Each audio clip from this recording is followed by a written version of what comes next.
김정은 북한 국무위원장은 그제 열병식에서 핵무력 강화 의지를 분명히 하면서 필요시 공격 용도로 핵무기를 사용할 수 있음을 내비쳤습니다. 북한이 이번 열병식에 신형 전략 미사일을 다수 동원한 것으로 파악되면서 추가 시험 발사 가능성도 제기되고 있습니다. 취재기자 연결하겠습니다. 조수연 기자. 네, 통일외교안보부입니다. 네, 김정은 위원장의 이번 열병식 연설 주요 내용부터 자세히 짚어주시죠. 네, 김정은 국무위원장은 핵무력을 최대한 급속도로 강화하겠다며 핵무력을 발전시키기 위한 조치들을 계속해 나가겠다는 입장을 밝혔습니다. 각기 다른 작전 목적과 임무에 따른 핵 전투 능력을 발휘할 수 있어야 한다는 점도 강조했습니다. 특히 핵무력 사용에 대한 언급이 눈에 띄었는데요. 김 위원장은 핵무력의 기본 사명은 전쟁 억제지만 특정 상황에서는 하나의 사명에만 구속될 수 없다고 덧붙였습니다. 직접 들어보시겠습니다. 어떤 세력이든 우리 국가의 근본 이익을 침탈하려 든다면 우리 핵무력은 이외의 자기 돌직하는 사명을 결단코 결행하지 않을 수 없을 것입니다. 어떤 세력이든 네, 상당히 의미심장한 발언인데요. 근본 이익 수호를 위해 핵카드를 선제적으로 활용할 수 있음을 내비친 겁니다. 윤석열 대통령 당선인이 언급해온 선제 타격 발언을 염두에 둔 것으로 보입니다. 일각에서는 직접적인 대남, 대미 언급이 없는 만큼 수위 조절 측면이 있다는 분석도 나오지만 메시지 자체는 핵 위협을 이전보다 더욱더 노골화한 것으로 풀이됩니다. 네, 근본 이익이라는 표현이 눈에 띄는데 어떤 의미로 해석할 수 있을까요?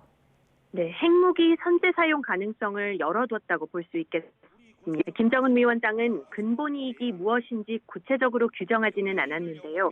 정권과 체제에 반하는 모든 행위를 포함하는 포괄적인 개념일 수 있는 것으로 해석됩니다. 따라서 북한은 앞으로 시시때때로 핵무력 사용을 계속 강조할 것이라는 전망도 나옵니다.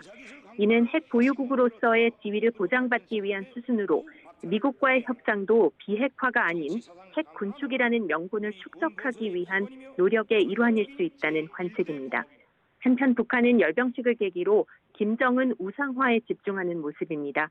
노동당 기관지 노동신문은 오늘 아침 만고절세의 영웅 김정은 만세라는 제목의 기사를 통해 김 위원장을 지켜 세우며 찬양했습니다. 자, 그리고 북한은 이번 열병식에 신형 무기들도 다수 동원했는데 어떤 것들을 좀 주목해서 봐야 할까요?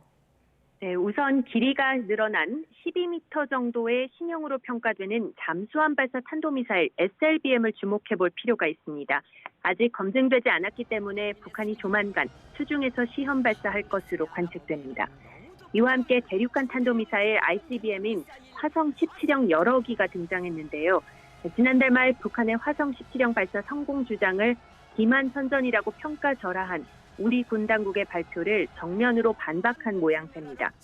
어제 공개된 열병식 사진을 보면 최소 3기의 화성 17형을 더 등장시켰는데 시험 발사를 끝내고 양산 단계에 들어갔음을 내비친 것으로 보입니다. 북한은 이 밖에 지난 16일 시험 발사한 신형 전술유도 무기와 올해 1월 2차례 발사했던 극초음속 미사일도 공개했습니다.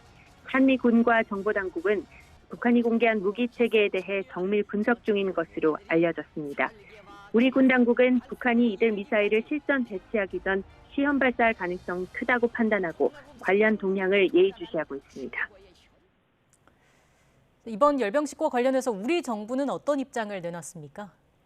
네, 우리 정부는 북한을 향해 긴장 초래 행동을 중단해야 할 것을 촉구를 하고 한미 간 대북 공조를 강화했습니다.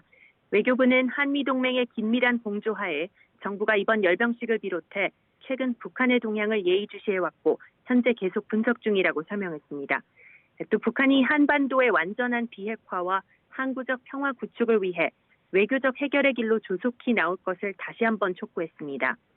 외교부는 아울러 앞으로도 우리 정부는 굳건한 한미 연합 방위 태세를 바탕으로 한미 간 긴밀한 공조, 관련국들과의 긴밀한 협력을 통해 한반도의 완전한 비핵화를 위한 적극적인 외교적 노력을 계속해 나갈 예정이라고 덧붙였습니다. 박진 외교부 장관 후보자는 상식이 통하는 원칙 있는 남북관계를 만들어가자는 게 새 정부 구상이라면서 국민의 생명과 안전을 지키기 위해 강력한 대북 억지력을 유지해야 한다고도 강조했습니다. 지금까지 통일외교안보부에서 YTN 조수연입니다.